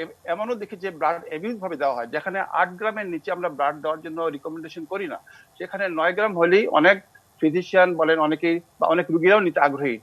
9 গ্রাম হলে 10 গ্রাম হলে ব্লাড নিতে চায়, আমার দুর্বল লাগতেছে। এখানে কিন্তু এত কোনো কড়াকড়ি নাই। কিন্তু প্লাজমা থেরাপি ডেফিনিট একটা, এখন পর্যন্ত যত পরীক্ষা করা হয়েছে বা আমরা জানি ছোট ছোট পরীক্ষা, তাতে কিন্তু ফেভারি রিপোর্ট গুলো আসে, এবং এর পার্শ্ব প্রতিক্রিয়া অতি অতি নগণ্য আমি বলবো। ফ্রেশ ফ্রোজেন প্লাজমা আমরা প্রতিনিয়ত ব্যবহার করতেছি, লাইক ফ্রেশ ফ্রোজেন প্লাজমার মতো এটা স্টোর থাকে, এটাকে থ্রো করা হয়, তারপরে দেওয়া হয়। এই জন্য আমি মনে করি এটা স্যার আর প্রপার টাইমিং নিয়েও কথা বললেন। জি, তার মানে আসলে যেটাকে বলছে যে এটা নিয়ে জানাশোনাও একটু কোথাও জানি একটু গ্যাপ রয়েছে। সবাই জানেন, আবার সবাই একটু এটা নিয়ে সন্দেহ করতে থাকেন, একটু কম জানেন বা একেবারে নিশ্চিত নন, সেরকম একটি জায়গার মধ্যে আছে। বিক্ষিপ্তভাবে প্লাজমা দেওয়া হচ্ছে। প্লাজমা নিয়ে তো কাজটাই শুরু হলো কয়েকদিন আগে। আমি ডাক্তার দিলদার হোসেন বাদলের কাছ থেকে একটু জানতে চাই, তাই কি বিক্ষিপ্তভাবে যে যেখানে দেদারসে প্লাজমা দিচ্ছে? আমাদের এখানে তো করোনার চিকিৎসাই হচ্ছে না, আর আপনি প্লাজমা বিক্ষিপ্তভাবে দেওয়া হচ্ছে, এইটার মানে ভিত্তিটা কি আসলে? আসলে বিক্ষিপ্তভাবে বলতে যেটা বোঝাচ্ছে যে আমাদের বাংলাদেশের যে ক্লিনিক্যাল ট্রায়ালটা, যেটা এম এ খান স্যার এবং আহমদুল কবির স্যার সহ আমাদের ঢাকা মেডিকেল কলেজের ব্লাড ট্রান্সফিউশন মেডিসিন ডিপার্টমেন্ট করছেন, এই ট্রায়ালের বাইরে যেগুলো দেওয়া হচ্ছে কি? হ্যাঁ, দেওয়া হচ্ছে বিভিন্ন জায়গায়। আর কোনো জায়গায় এই সুযোগটা আছে যে যেই মেশিনটাতে, যেটা sir doctor M A Khan sir তার ডিপার্টমেন্ট থেকে এখানে ট্রান্সফিউশন ডিপার্টমেন্টে দিয়েছেন, বা আমরা জানি যে সেকেন্ড ইউনিট যেটা করা হয়েছে কোভিড হাসপাতাল ঢাকা মেডিকেল কলেজে, সেখানেও প্লাজমা সংগ্রহ করা হচ্ছে, কিন্তু খুব বেশি তো আমরা তো খুঁজতে গেলে ডোনারও তো বেশি পাচ্ছি না, যে অনেকে দিয়েছেন। টিভি টক শোতে আসার মানুষই তো কম। তাহলে আমরা এমন ভাবে বলছি যে যেন এখানে 3 কোটি লোক প্লাজমা, এখানে প্লাজমার ব্যবসা বাণিজ্য হচ্ছে। এইটার একটু ভিত্তিটা জানতে চাই। ব্যাপারটা স্যার বলেন। দেখতে পাচ্ছি যে পুলিশ হাসপাতালে যেমন প্রথমে কয়েকজনকে দেওয়া হলো, কিভাবে দেওয়া হলো, কার থেকে দেওয়া হলো, এবং একবারে ভেন্টিলেশনে মাল্টি অর্গান ফেলিয়ার হয়ে গেছে তাকে দেওয়া হয়েছে, আলটিমেটলি 2টা রোগী মারা গেছে। আচ্ছা, এগুলা কিন্তু আমরা যখন স্ট্যাটিস্টিক নিব তখন দেখবো যে একটা প্লাজমা থেরাপি তো ভালো কাজ করতেছে না। তাহলে স্যার ন্যাশনাল কমিটি কেন? স্যার আপনিও তো কমিটির মধ্যে আছেন। না, কমিটির এটা কাজ না, আমি বলি। তারপরে অ্যাপোলো হাসপাতালে দেওয়া হয়েছে, স্কয়ার হাসপাতালে দেওয়া হয়েছে, তারপরে বাংলাদেশ স্পেশালাইজড দেওয়া হয়েছে, সিএমএইচ দেওয়া হয়েছে। এগুলা কিন্তু স্বাস্থ্য অধিদপ্তর কন্ট্রোল করে সবাইকে। তাদের কাছে কোনো কেউ ইনফরমেশন নেয় নাই, পারমিশন নেয় নাই, বা কোনো বিশেষজ্ঞ কমিটির কাছে কোনো পারমিশন নেওয়া হয় নাই, কোনো ডাটা নাই। এই কথাগুলো আমি বলতে চাচ্ছি। এটা তো বাড়বে আস্তে আস্তে। এটা এখনই যদি আমরা একটা নিয়ন্ত্রণ না করি, তাহলে এটা দেখা যাবে যে স্যার, আমরা শুরুতেই বলেছিলাম যে প্লাজমা নিয়ে আপনি অনেকদিন ধরেই কাজ করছেন, অনেক চেষ্টাও করেছেন। এই করোনা শুরু হওয়ার দিকেও আপনি দু একটি পত্রিকাতে কথা বলেছেন, কেউ বেশি পাত্তা দেয় নাই। কিন্তু এখন এই সময় যখন নাকি আপনার দিকে একটু নজরটা পড়লো, সেটা বেশি দিন না, আর খুবই ভালো দেরিতে হয়তো আপনার দিকে নজরটা পড়েছে। ইতোমধ্যে আমাদের জাতীয় কমিটি আছে, তাহলে এই কমিটির গাইডলাইনটা কোথায়? কেন মানে আপনাদের নজরের বাইরে থেকে সব জায়গায় হরে ধরে প্লাজমা ব্যবহারের এই প্রশ্নটাই উঠবে, শাসিয়ে দেবে WHO, এটা অ্যাবিউজ হওয়ার একটা ভয় থাকবে, এটা কার্যকরী নয় এটা প্রমাণ করার একটা সুযোগ থেকে যাচ্ছে। তাহলে কমিটির তো একটা কিছু মানে নিশ্চয়ই একটা কোনো সে থাকে, কমিটি তো একটা কোনো রূপরেখা তৈরি করে। কমিটি হলো অ্যাডভাইস, মানে আসলে তারা পরামর্শ দিয়ে থাকে। না স্যার, আমি এই অ্যাডভাইস এক্সিকিউট করে। আচ্ছা, তাহলে কি কিছুকে অ্যাডভাইস করেছে এই কমিটি, ন্যাশনাল কমিটি? আমি যদি একটু কমিটির সদস্য প্রফেসর আহমেদুল কবিরের কাছে শুনতে চাই। আপনি প্রফেসর আহমেদ খান স্যার যেটা বললেন, একটা শব্দ ইউজ করা হয় যেটা হচ্ছে কম্পেনশনেট ইউজ। যদি কোনো ক্লিনিশিয়ান মনে করেন যে এই পেশেন্টটা ডাইং, তার জন্য আমি কিছু একটা করব, সে কিন্তু ইউজ করতে পারে। এইখানটায় কিন্তু কোন রকম পারমিশন বা মেডিকেল WHO, কিন্তু আমি যেটা বলেছি যে পুরো জিনিসগুলি পড়া উচিত, পরের লাইনগুলিতে কি আছে। সেইখানটা যদি স্পেশালিস্ট যিনি রোগীটাকে ট্রিট করছেন, উনি যদি মনে করেন যে এই পেশেন্ট ইজ ডাইং, আমি তার জন্য কিছু একটা করি, লাস্ট রিসোর্ট হিসেবে সে যদি ভেন্টিলেটরের পেশেন্টকে দিয়ে থাকেন, যদি তার ডিসিশনটা উনি ক্লিনিক্যালি নিয়ে থাকেন, সেটা কিন্তু ট্রায়ালের বাইরে, এটা কিন্তু আউট অফ ট্রায়াল। এটাকে ট্রায়ালের মধ্যে গণ্য করবার স্কোপ নেই, এবং সেই পেশেন্টটাকে ইউজ করে পেশেন্ট ডাইং হলে পরে সেটা কিন্তু আপনার ট্রায়াল ব্যর্থ হয়েছে, সেটা কিন্তু বলা যাচ্ছে না। স্যার, আমি জানতে চেয়েছি যে আসলে আপনাদের কমিটি এই প্লাজমা নিয়ে আসলে কি গাইডলাইন দিয়েছেন, আমাদের দেশের জন্য কি, এবং অনেকগুলো হাসপাতালের নাম বললেন অধ্যাপক ডক্টর এম এ খান, ওনারা ব্যবহার করেছেন, 2জন রোগী মারা গেছে ইত্যাদি। এইরকম এই অল্প কয়েকদিনই কিন্তু একটু উল্টাপাল্টা ঘটনা ঘটেছে। সো এইটাকে একটা স্ট্রিমলাইনিং তো দরকার। হ্যাঁ, স্ট্রিমলাইনিং যেটা হচ্ছে, প্রথমত যেটা বাংলাদেশে কিন্তু আমাদের ডক্টররা করোনার চিকিৎসা অনেক আমাদের ডক্টররা কিন্তু ফ্রন্টলাইনে ভালো কাজ করছেন, তারা পেশেন্টদেরকেও ট্রিট করছেন। কোভিড হাসপাতালগুলির ডক্টররা কিন্তু তারা কিন্তু নিজেদেরকে রিস্কিং, আপনারা যেরকম সাংবাদিকরা করছেন, ডক্টররা কিন্তু তাদের লাইফ রিস্কিং করে। প্রথম দিকে আমাদের সবার মধ্যেই তো ভয়ভীতি কাজ করে নতুন একটা রোগ আসলে, এখন কিন্তু সবাই চিকিৎসায় যেখানটায় যেখানে আছেন ভালো কাজ করছেন। তো এখন পরবর্তী যে জিনিসটার কথা বললেন আপনি, যে গাইডলাইন বা স্ট্রিম লাইনের কথা, সেটা এখানটায় আমার সঙ্গে বাকি যারা আলোচক আছেন, আমরা মোটামুটি একই পেজে আমাদের আলোচনায়, যে আমরা যে গাইডলাইনটা দিয়েছি সেটা হচ্ছে ট্রায়ালের কথা কেন বলছি। ট্রায়ালটা হলে পরে যেটা হচ্ছে যে আমরা কিন্তু একটা ডেফিনিট গাইডলাইনের মধ্যে চিকিৎসাটা দিচ্ছি, প্রপার ইন্ডিকেশন, টাইমিং, তাহলে পরে এই যে র্যান্ডমাইজ কন্ট্রোল ট্রায়ালগুলো কেন করা হয়, এইটা থেকে একটা সায়েন্টিফিক এভিডেন্স বেরিয়ে আসবে, যে এভিডেন্সকে অন্য দেশও কিন্তু অ্যাকসেপ্ট করতে পারবে। কোনো RCT থেকে যদি একটা কিছু বেরিয়ে আসে, প্রমাণ হয় যে এই চিকিৎসাটা কার্যকর, সেটা শুধু আমাদের দেশে নয়, অন্যান্য দেশের জন্য কার্যকর হবে। আর আমি যদি চিকিৎসাটা আমাদের মতো সাধারণ মানুষের জন্য সহজ করে বলবেন, আমি একেবারে বোকার মতো যদি প্রশ্ন করি, ধরেন আমি স্কয়ার হাসপাতালে ভর্তি আছি, আমার পেশেন্ট আমি অথবা আমার পেশেন্ট আমরা প্লাজমা চাই, তাইলে আপনাদের ন্যাশনাল গাইডলাইন অনুযায়ী প্রথমে আমি কার কাছে যাব, কাকে ফোন করব, আমি প্লাজমা নিতে পারবো কি পারবো না, সেটাকে আমার চিকিৎসক যিনি আমাকে চিকিৎসা দিচ্ছেন তিনি যোগাযোগ করবেন নাকি আমি যোগাযোগ করব? এটার আসলে প্রসিডিউরটা কি? আসলে আপনার প্রশ্নগুলি খুবই সুন্দর এবং এটার উত্তর আমি খুব সহজে দেওয়ার চেষ্টা করি। প্রথম কথা হচ্ছে, একজন করোনা আক্রান্ত রোগী সে কখনোই ডিসিশন নিতে পারবে না তার প্লাজমা লাগবে কি লাগবে না, নো। সেকেন্ড প্রশ্নের উত্তর হচ্ছে, সেই ডিসিশনটা নেবেন ট্রিটিং ফিজিশিয়ান। ট্রিটিং ফিজিশিয়ান বলতে, কারণ বাংলাদেশে করোনা রোগীর চিকিৎসা দিচ্ছে মেডিসিন স্পেশালিস্টরা, we are the treating physician, all the medicine specialist. আমাদের সঙ্গে হেমাটোলজিস্ট আছেন, ওনারা আমাদেরকে হেল্প করছেন, রেসপিরেটরি ফিজিশিয়ান হেল্প করছেন, ICU স্পেশালিস্ট ওনারাও চিকিৎসা করছেন। তার মানে হচ্ছে যে একটা সমন্বিত চিকিৎসা আমরা করছি সব স্পেশালিটিকে সাথে নিয়ে। এখানটায় মেডিসিনের ডক্টররা অন্যদের নিয়ে আমরা একসাথে কিন্তু চিকিৎসাগুলো করি। তো সেইখানটা একটা বোর্ড মিটিং তারা করতে পারেন, যেখানটায় মেডিসিন স্পেশালিস্টের সঙ্গে অন্যান্য স্পেশালিস্টরা তারা আমাদের গাইডলাইনটা প্রপারলি জানেন, তাদের কাছে গাইডলাইন দেওয়া আছে। সেই গাইডলাইন অনুযায়ী ওনারা যদি রিকমেন্ড করেন তখনই কেবল একটা পেশেন্ট প্লাজমা পাবে। এর বাইরে পেশেন্ট কিন্তু এই বিষয়ে কোনো ডিসিশন দিতে পারবে না। আর সেই গাইডলাইনে কিন্তু প্রপারলি বলা হয়েছে।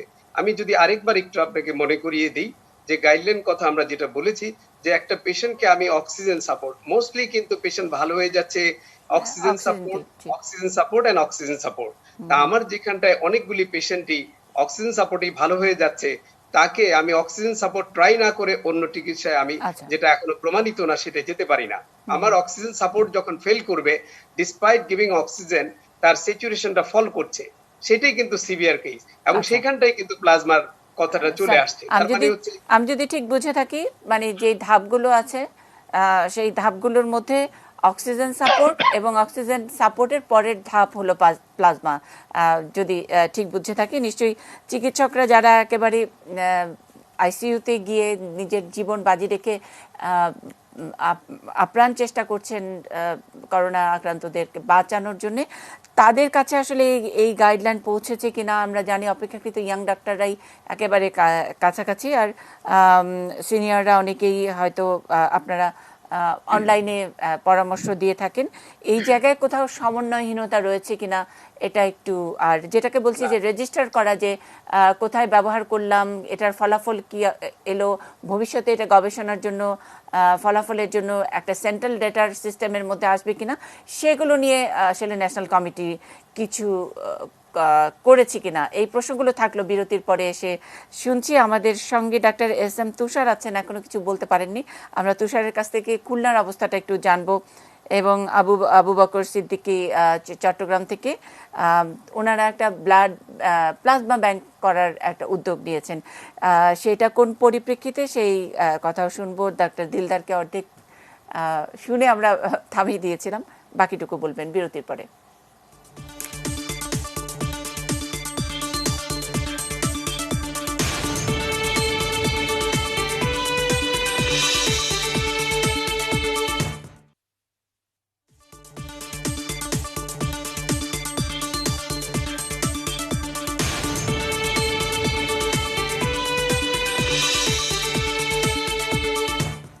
ইস্পাহানি নিউজ আওয়ার এক্সট্রায় যদিও আমরা শিরোনাম করেছি প্লাজমা করোনায় স্বস্তি, কিন্তু সমন্বয়হীনতা ইত্যাদি নানান কিছুর কারণে কিছুটা আমাদের জন্য এই প্লাজমা থেরাপির সামনেও একটা অস্বস্তির চিন্তা আমাদের সামনে রাখছে। ডাক্তার এস এম তুষার, আপনার কাছ থেকে একটু শুনবো খুলনার অবস্থা। ধন্যবাদ মনীষা আপনাকে। আমি ধন্যবাদ জানাচ্ছি প্রথমেই প্রথম যে প্লাজমা দাতা আমাদের সম্মানিত চিকিৎসক দিলদার হোসেন বাদল ভাইকে, সমস্ত চিকিৎসকের পক্ষ থেকে, মানুষের পক্ষ থেকে আপনাকে অসংখ্য ধন্যবাদ। আর আমি সব থেকে সৌভাগ্যবান মনে করছি এই মুহূর্তে যে আমি বাংলাদেশের 25 দশা অধ্যাপক বৃন্দ, তাদের সাথে আমি যুক্ত হতে পেরেছি। Ahmed Kabir sir, Mamun Mostafa sir, professor J M A Khan sir, আমাদের ওনারা পদ প্রদর্শক। আসলে খুলনার ব্যাপারটা হচ্ছে আমি একটু বলি যে ঢাকা মেডিকেল কলেজে যখন প্লাজমা থেরাপিটা শুরু হলো, তখন আমাদের মেডিকেল কলেজে আমাদের হেমাটোলজি ডিপার্টমেন্ট আলাদা করে নাই, আমাদের ব্লাড ট্রান্সফিউশন মেডিসিন ডিপার্টমেন্ট আছে, আমি সেই ডিপার্টমেন্টের দায়িত্বে আছি। আমাদের এখানে যে সেটিংস আছে, আমরা মনে করলাম যে যদি প্লাজমা থেরাপিটা, অবশ্যই সাজিটা বললেন যে এফডিএ এখন পর্যন্ত এটাকে এফডিএ যেটা দিয়ে দিয়েছে আইএনডি, যেটাকে আমরা বলি ইনভেস্টিগেশন নিউ ড্রাগ হিসেবে এটিকে বলার জন্য, আসলে ডাব্লিউএইচও কিন্তু সেটাই বোঝাতে চেয়েছে, স্যাররা পরিষ্কার করে বলে দিয়েছে, আমি সেদিকে না যাই। আসলে ক্লিনিক্যাল ট্রায়াল যে আমরা করছি, এখন কিন্তু একটা ক্লিনিক্যাল ট্রায়াল পর্যায়ে আছে, কিন্তু কি পরিমাণ ক্লিনিক্যাল ট্রায়াল করলে আমরা ইফেক্টিভ একটি পর্যায়ে পৌঁছাতে পারবো বা তার এফিকেসি সম্পর্কে আমরা জানতে পারবো, সেই পরিমাণ কিন্তু আমাদের পৌঁছতে গেলে এখন সময় লাগবে।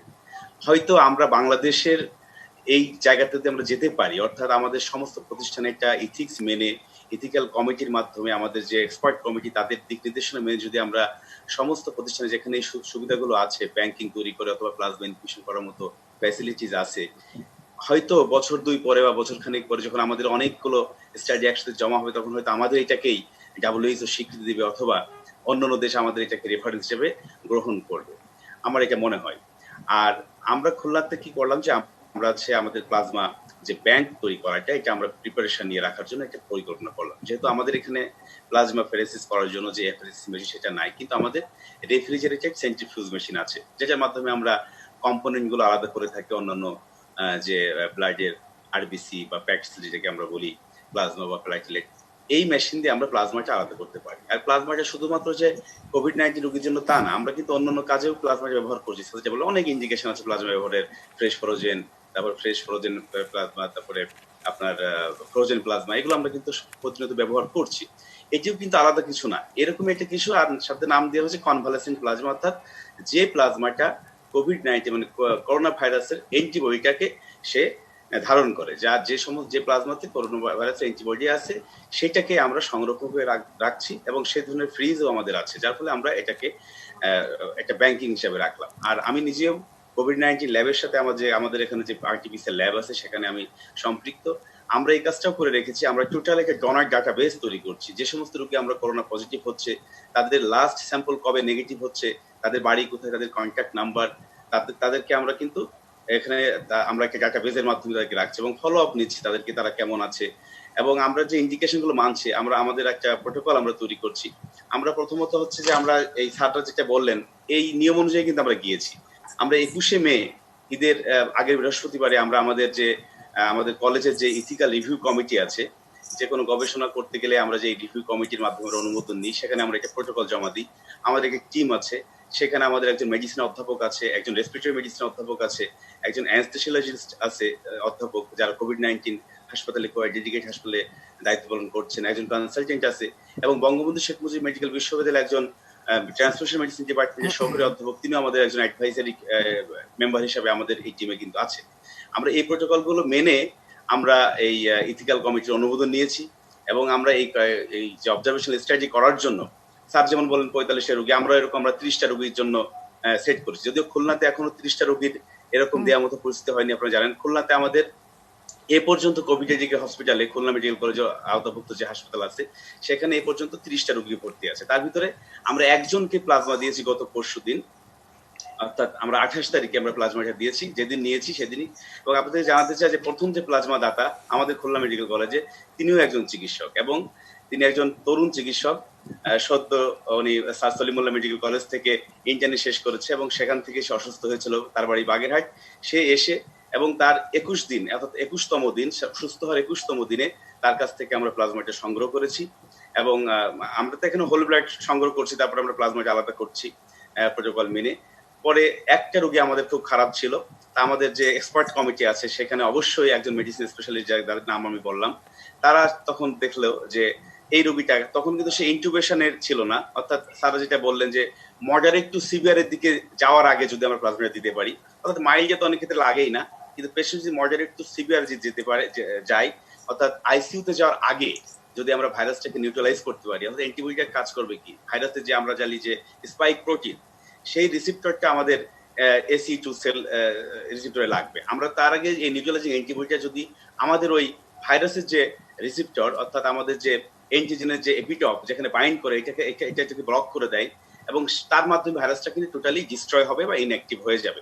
এই পর্যায়ে, এই স্টেজে যদি আমরা এই প্লাজমাটা দিতে পারি, এবং ওই প্লাজমা যদি পর্যাপ্ত পরিমাণ অ্যান্টিবডি থাকে, যেটি আমাদের বলছে স্যাররা যে টাইটার করে দেখা, আসলে আমাদের এখনো টাইটার করার ব্যবস্থা খুলনাতে এখনো হয়নি। আশা করি ছাত্রদের সাথে আমরা পরামর্শ করে তাদের কাছ থেকে আমরা সহযোগিতা নিয়ে আমরা শুরু করব। আর আমরা বিভিন্ন জার্নালে, বিভিন্ন গবেষণায় দেখেছি যে 1:160 টাইটার, যেটা আমরা অ্যান্টিবডি টাইটার, এটা যদি আমরা পাই তাহলে আমাদের খুব ভালো ইফেক্টিভ হয়। আর অধিকাংশ স্ট্র্যাটেজিতে আমরা দেখেছি, যেগুলো আমরা ফলো করছি, যে 2 সপ্তাহ পরে, অর্থাৎ 2 সপ্তাহ থেকে 3 সপ্তাহের ভিতরে অনেক স্ট্র্যাটেজিতে বলছে যে 1:1640, অর্থাৎ 4 রাইজিং টাইটারও কিন্তু আমরা পেতে পারি। সুতরাং সেক্ষেত্রে পর্যাপ্ত পরিমাণ টাইটার যদি থাকে, আর আমরা যদি সেই টাইটার সমৃদ্ধ অ্যান্টিবডি যদি আমরা ওই স্টেজে মডারেট টু সিভিয়ারের দিকে যাচ্ছে এই স্টেজে দিতে পারি, তাহলে আমরা আশা করছি যে ভাইরাসটা নিউট্রালাইজ করতে পারলে আমরা পরবর্তী স্টেজ, ভাইরাস যে ক্ষতিটা আমাদের লাংসে করে, সেই ফুসফুসে করে, সেইখান থেকে আমরা কিন্তু পরিত্রাণ রোগীকে পাওয়াইতে পারি। অনেক ধন্যবাদ। এই বিষয়গুলো আমরা মাথায় রাখছি, রেখে আমরা ব্যাংকিংটা আমরা চালিয়ে যাচ্ছি, যে আমরা রেখে দিই, পরবর্তী যদি প্রয়োজন হয় আমরা ইন্ডিকেশন অনুযায়ী এবং প্রোটোকল মেনে আমরা এটা রোগীকে অনেক ধন্যবাদ। এরকম একটা উদ্যোগ আসলে চট্টগ্রামেও চট্টগ্রাম মেট্রোপলিটন পুলিশের অতিরিক্ত উপকমিশনার আমাদের সঙ্গে আছেন। এরকম একটি উদ্যোগের কথা জানাবেন আবু বকর সিদ্দিকী, আপনারা কতদূর এগিয়েছেন প্লাজমা ব্যাংকের ধন্যবাদ ব্যাপারে? মনীষা।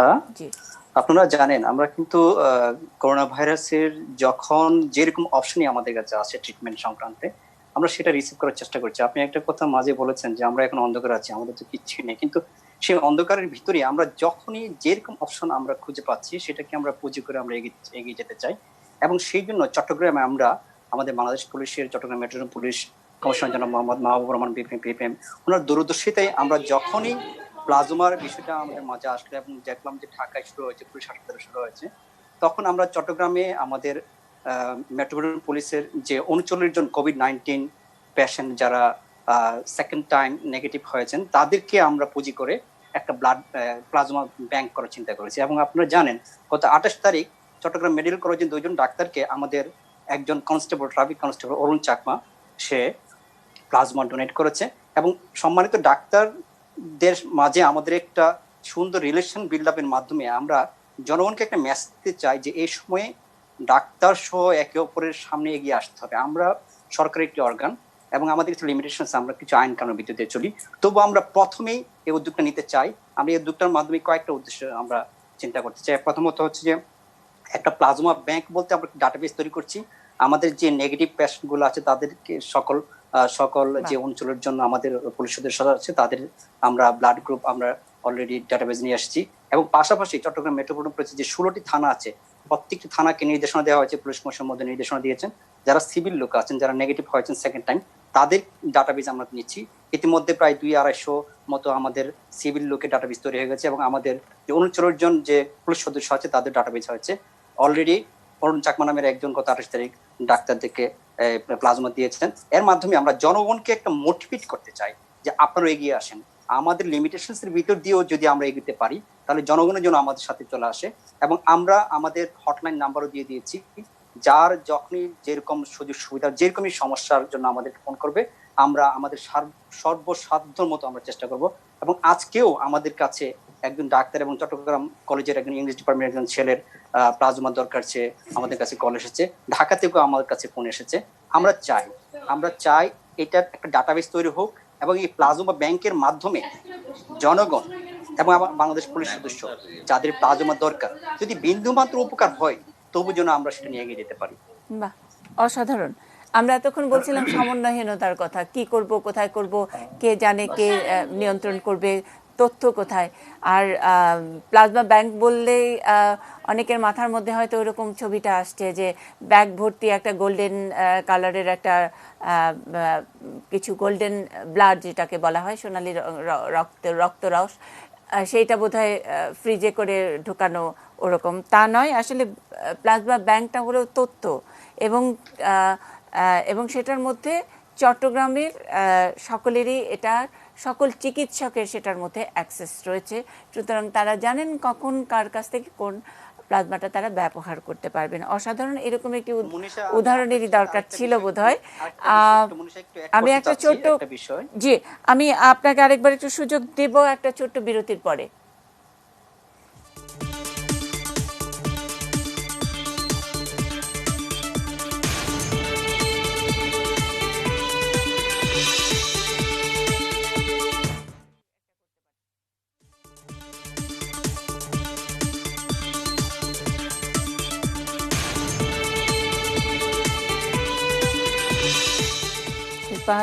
ইস্পাহানি নিউজ আর এক্সট্রা পুরো করোনার বিষয়টি, অর্থাৎ এই টেস্ট থেকে শুরু হওয়া, কাকে ঢুকতে দিব কি দিব না, কোয়ারেন্টাইনে রাখবো কি রাখবো না, বন্ধ না ছুটি নাকি লকডাউন ইত্যাদি, পুরো ব্যাপারটাই একটা সমন্বয়হীনতা। আর এখন এই প্লাজমার বিষয়টার মধ্যেও এক ধরনের সমন্বয়হীনতা। একজন ইয়াং ডাক্তার হিসেবে, প্রথম ডোনার হিসেবে মানেন কিনা? সমন্বয়হীনতা, আসলে সমন্বয়হীনতা যদি পুরোপুরিভাবে বলি, আসলে আমাদের আসলে এই ধরনের অভিজ্ঞতা আমাদের তো হয়তো ছিল না আগে থেকে। এত বড় একটা প্যান্ডেমিক সিচুয়েশনে আমরা যে পড়বো এরকম কোনো অভিজ্ঞতা আমাদের ছিল না। আমরা সবসময় খালি এই কথাটা বলে এটা একটা ভালো এক্সকিউজ কি পেয়েছি। আমি আগেও বলেছি যে অপেক্ষাকৃত অনেক দেরিতে প্লাজমার বিষয়টি নজরে এসেছে। আমরা মাত্র 1-2 সপ্তাহ ধরে প্লাজমা নিয়ে কথা বলছি, তাও প্রফেসর এম এ খান তিনি আপনাদেরকে জোগাড় করলেন, তারপরে অন্যান্য জায়গায় খুব তাড়াতাড়ি এটা শুরু হলো, এই তো খুলনায় হচ্ছে, চট্টগ্রামে হচ্ছে সেটা। কিন্তু ইতোমধ্যে তো করোনা কাল আমাদের 2 মাস পার হয়ে গেছে, আমরা ছুটি, নানা রকমের হচপচ এগুলি কিন্তু অনেক কিছু এক্সপেরিয়েন্স করে ফেলেছি। কেন তাহলে প্লাজমার বিষয়টা দেরিতে শুরু করলে তো আমরা ভালো উদাহরণ দিয়ে শুরু করতে পারি, ভালো গুড প্র্যাকটিস দিয়ে শুরু করতে পারি। এখানেও কি এই এক্সকিউজ দিবেন যে আমরা নতুন, আমরা অমুক, আমরা অনেক দিন এরকম করব? না, আসলে তা নয়। আসলে ব্যাপারটা হচ্ছে যে আমরা যখনই একটা কাজ স্টার্ট করা হয় তখন সেই কাজটা করতে করতে কিছু পিটফল সেখানে আমাদের বের হয়ে আসে, এবং যতই পিটফলগুলো বের হয়ে আসে সেখান থেকে ওভারকাম করারও কিন্তু পথগুলো আমাদের তৈরি হয়ে যায়। তো যার কারণে এখন আমরা দেখতে পাচ্ছি যে হ্যাঁ, বিভিন্ন জায়গায় স্ক্যাটার্ডলি প্লাজমা থেরাপি চলছে। তো এখন সময় এসেছে ব্যাপারটাকে সমন্বয়ের মধ্যে নিয়ে আসার, এবং টোটাল ব্যাপারটা আমাদের যে র্যান্ডমাইজ ক্লিনিক্যাল ট্রায়াল যেটা চলছে, এই ক্লিনিক্যাল ট্রায়ালের আওতায় যদি সবগুলো আমব্রেলাকে যদি আমরা নিয়ে এসে একটা বিগ আমব্রেলা তৈরি করা যায়, এবং সেই বিগ আমব্রেলা বড় কিছু, এটা আমার কাছে মনে হয় না যে খুব বড় কিছু। একজন সমন্বয়ক দরকার, একটা ল্যাপটপ দরকার, একটা সফটওয়্যার দরকার, এর বাইরে কি আর কিছু না? আপনি ঠিকই বলেছেন। আমার কাছে মনে হয় না এখানে আসলে সমন্বয়ে আমাদের সম্মানিত অধ্যাপকরা এখানে আছেন, আমাদের বিভিন্ন পর্যায়ে নীতি নির্ধারকরা এখানে উপস্থিত আছেন, এবং আমাদের অনেকেই শুনছেন। তো আমার মনে হয় যে টোটাল ব্যাপারটাকে যদি আমরা একটা সমন্বয়ের মধ্যে নিয়ে আসতে পারি, এবং এটা খুব, আমার মনে হয় না, আমাদের সবার কিন্তু সদিচ্ছা আছে, খুব কঠিন হবে বলে আমার কাছে মনে হয় না। এবং সমন্বয়ের মধ্যে যদি আমরা কাজটা করতে পারি, তবে হ্যাঁ, একটা হোপ আমরা আমাদের করোনা রোগীদের জন্য, আমাদের যারা ভবিষ্যৎ করোনা রোগী আছেন, মানে যারা প্লাজমা বিষয়টা তো ন্যাশনাল কমিটিতে গেল, এটা ন্যাশনাল কমিটিতে প্লাজমার ইনক্লুড করা হলো, তখনই তো এটার একটা সেন্ট্রাল বডি, মানে যেখান থেকে সেন্ট্রাল ইনফরমেশনটা আমরা পাবো, যেখান ডাক্তাররা পাবেন, চিকিৎসকরা পাবেন, চিটাগং পাবে, বগুড়া পাবে, রাজশাহী পাবে, সবাই এক জায়গা থেকে পাবে। জি স্যার, আপনি যোগ করবেন। স্যার, আমি আপনাকে একটু পরে 1 মিনিট পরে একটু শেষ করতে চাইছিলেন আবু বকর সিদ্দিকী, 1-2 লাইন যোগ করতে পারেন আবু বকর সিদ্দিক। ওকে মনীষা, আপনাকে একটা বিষয় জাস্ট আমরা বলতে চাই যে বাংলাদেশ পুলিশের যে মানবিক পুলিশের যে ট্রেন্ড আমরা সৃষ্টি করেছি এই করোনা কালে, আমরা ঠিক 26শে মার্চ 1971 যেরকম 303 দিয়ে শুরু করেছিলাম, আমরা চট্টগ্রামে এই প্রান্তিক এলাকায় আমাদের সাধ্যমতো আমাদের সর্বোচ্চটা দিয়ে আমরা এই করোনাকে অনেক ধন্যবাদ এবং কৃতজ্ঞতা। আমরা এই মানবিক পুলিশিং যে বিষয়টি, সেটাই করোনাকালে আমরা বারবারই বলছি যে রক্তের ঋণ আসলে রেখে যাওয়া, দেশটাকে আবারও হেসে ওঠার জন্য, ওই ভয় দূর করার জন্য, এবং সকলেই এখানে, অনেকেই এখানে অগ্রণী ভূমিকা রাখছেন। আমরা একটু শেষ 1 লাইন যদি অধ্যাপক মামুন মুস্তাফি যোগ করবেন কিনা স্যার? আমি সবশেষে ডাক্তার এম এ খান স্যারকে দিব। আসলে আমি বলতে চাচ্ছি, আমরা কিন্তু আসলে কেউ দিশেহারা না। আমরা আসলে যখনই যে ইনফরমেশনটা ওয়ার্ল্ড নিউজে আসছে, আমাদের ফরচুনেটলি আমাদের দেশের সমস্ত জিনিসগুলো অ্যাভেলেবেল ছিল। আমি একটু আগে যে কথাগুলো বলেছি, হাইড্রোক্সিক্লোরিন বলেন, ইভারমেকটিন বলেন, ফাভিপিরাভির, রেমডেসিভির বলেন, প্লাজমা, যখন যে ইনফরমেশনটা আমাদের দেশে, আমাদের কাছে, যে কালকে যেটা আমেরিকায় বের হয়েছে, আমাদের দেশে সেটা আমরা অ্যাভেলেবল করা শুরু করেছি। পৃথিবীর কোনো দেশেই কিন্তু কোনো কনসেনসাস নাই। প্রত্যেকটা দেশে বিভিন্ন হাসপাতালের এক্সপেরিয়েন্সের মাধ্যমে একটা তারা গাইডলাইন তৈরি করছে, এবং গাইডলাইনটা প্রতি সপ্তাহে বা প্রতি মাসে আপডেট করছে। আমরাও সোসাইটি অফ মেডিসিন কিন্তু এই গাইডলাইনটা অনেকবার আপডেট করেছি according to our experience and the world informations that has been আমাদের কাছে যা আসছে। সুতরাং আমরা কিন্তু দিগ্ভ্রান্ত হয়ে যাচ্ছি না, আমরা কিন্তু আমাদের এক্সপেরিয়েন্স এবং ইনফরমেশনের মাধ্যমে একটা প্রপার গাইডলাইন তৈরি করছি, যেটা আমরা সমস্ত ফিজিশিয়ানদের মাধ্যমে ছড়ানোর চেষ্টা করছি। অনেক ধন্যবাদ স্যার, অনেক ধন্যবাদ। আমি একেবারে 1 লাইন শুনবো ডাক্তার প্রফেসর আহমেদুল কবিরের কাছ থেকে, তারপর এম এ খান স্যার কথা বলে সুযোগ করছি। আমি যে মামুন স্যার যেটা বললেন সেই কথাটি হয়তো পুনরাবৃত্তি হবে, তবে একটা লাইন একটু যোগ করতে চাই, যেটা আসলে সবারই জানা উচিত, যে আসলে প্রবলেম কখন হয়। ভাইরাল ইলনেস গুলিতে বেশি রকম ইন্ডিজিনিয়াস ওষুধ ইউজ করা, যেই রোগগুলি স্পন্টেনিয়াসলি ভালো হয়ে যায়, যার কোনো চিকিৎসারই প্রয়োজন হয় না বেশিরভাগ ক্ষেত্রে, সেই রোগের কিন্তু অনেক ধরনের চিকিৎসা বের হয়, এবং সেটা নিয়ে অনেক বেশি রকম প্রোপাগান্ডাও চলতে থাকে। মামুন স্যার রাইটলি বলেছেন, আইভারমেকটিনের কথাটা উনি নিয়ে আসছেন। এখন পর্যন্ত পৃথিবীর কোথাও যেই ওষুধটা জি ইভেন ডাব্লিউএইচও স্যার আমরা কিন্তু সমন্বয়হীনতার মধ্যে ছিলাম। সেই ওষুধটা কোটি কোটি লোক বাংলাদেশে খেয়ে ফেললো, যেটার কোনো প্রমাণই নেই। আমি বলতে চাচ্ছি যে আমি একটু কেন বলছি এটা ভালো হবে বললে, 90% পেশেন্টের যাদের প্রিসিমটোমেটিক বা mildly symptomatic almost close to their, মানে তাদের ভাইরাল ক্লিয়ারেন্স অটোমেটিক্যালি হয়ে যায়। সেখানে আমরা যদি এরকম ওষুধ যেগুলো আসলে প্রমাণিত না সেগুলো দিয়ে জনগণকে বিভ্রান্ত করি, সেটাও কিন্তু একটা প্রবলেমের বিষয়। আর আমরা কিন্তু কখনোই যখনই যেটা এসছে, মামুন স্যার যেটা বললেন, আমরা চেষ্টা করেছি একটা সমন্বয়ের মধ্য দিয়ে কাজগুলি করবার জন্য। আমরা প্লাজমার সমন্বয়হীনতার কথা বলছি। শেষ লাইন অধ্যাপক ডক্টর এম এ খান। আসলে আমি জিনিসটা অন্যভাবে দেখি, যখন দেখি যে আমাদের স্যার কি করা উচিত স্যার, এরকম একটি স্যার একটু ঘোলাটে হয়েছে প্লাজমার বিষয়টা। 48 বছর বয়সে দুদকের পরিচালক মারা গিয়েছে, তখন মানুষকে মৃত্যু ভয়টা অনেক বেশি করে ফেলে। আমাদের যে গাইডলাইন নিয়ে আপনি বলেছেন, আসলে আমাদের কোনো গাইডলাইন প্লাজমা থেরাপির জন্য তৈরি করা হয়নি। আমরা যে প্রটোকল করেছি সেটা হলো স্টাডি প্রটোকল, এবং এটাই ন্যাশনাল অ্যাডভাইজারি কমিটি সাজেশন করেছে যে একটা পরিকল্পনা করার জন্য স্বাস্থ্য অধিদপ্তরকে একটা গাইডলাইন করার জন্য।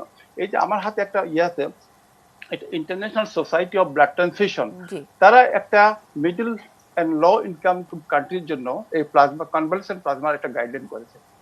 এটা কিভাবে ট্রান্সফিউশন মেডিসিন কিভাবে সংগ্রহ করবে, কিভাবে সংরক্ষণ করবে, কিভাবে বিতরণ করবে, ডোনার করা হবে, বিস্তারিত ভাবে বর্ণনা করে একটা প্রয়োগ করবে। আসলে এই জিনিসটার জন্য আমরা বারবার স্বাস্থ্য অধিদপ্তরে কি কেউ এটাকে খুব গুরুত্বের সাথে নিয়েছেন? এই সমন্বয়হীনতার কথা এখন বলছি, সেটাকে দেখভাল করার মতন কি কেউ ইন্টারেস্ট নিয়েছেন? তা না হলে প্লাজমা নিয়ে যে অনেকের মধ্যে যে প্রস্তাব দিতে পারে, কিন্তু এক্সিকিউট করবে গভর্নমেন্ট মেশিনারিজ। আমরা রাজশাহী থেকে, বগুড়া থেকে আজকে টেলিফোন করেছে, তারা প্লাজমা ব্যাংক করতে চায় বা কনভালসেন্ট প্লাজমা দিতে চায়। আমাকে বলার জন্য আমি বললাম, আমি তো দেওয়ার কেউ না, আই এম নট অথরিটি। আপনারা স্বাস্থ্য অধিদপ্তর যদি একটা প্রটোকল নিয়ম তৈরি করে গাইডলাইন, এই গাইডলাইনটা সবাইকে ডিস্ট্রিবিউট করবে এবং তারা এটা মেনে সুন্দর মতো প্রয়োগ করবে। আমাদের দর্শক যারা দেখছেন তারা অনেক বুদ্ধিমান, তারা অনেক কিছু বুঝতে পারেন। আমরা যে সমন্বয়হীনতার কথা শুরু থেকে স্বাস্থ্য ব্যবস্থা, চিকিৎসা ব্যবস্থা, টেস্ট করোনা ইত্যাদি থেকে শুরু করে এই প্লাজমায় গিয়ে ঠেকেছে। আমরা সবসময় আমাদের শুভবুদ্ধিটা কাজ করে যে আমরা বুঝি সব ঠিকঠাক হলো, এই বুঝি অনেক ভুল তারা যারা করেছিলেন তারা শুধরে নিয়ে এখানে অনেক বেশি প্রোঅ্যাক্টিভ হবে। সেখানেও যে হচ্ছে না এটা ধরতে বোধহয় আমাদের অন্তত হতভাগা জনগণের বুঝতে দেরি হয় না। হতভাগা করোনায় আক্রান্ত মানুষদের অসহায়ত্ব বোধহয় দূর হয় না। বুঝি আমরা ঠিকঠাক মতোই, কিন্তু যাদের বোঝার কথা তারা কি বুঝবেন? প্রশ্নটা থাকলো। আবারও নতুন কোনো বিষয় নিয়ে আগামীকাল হয়তো দেখা হবে।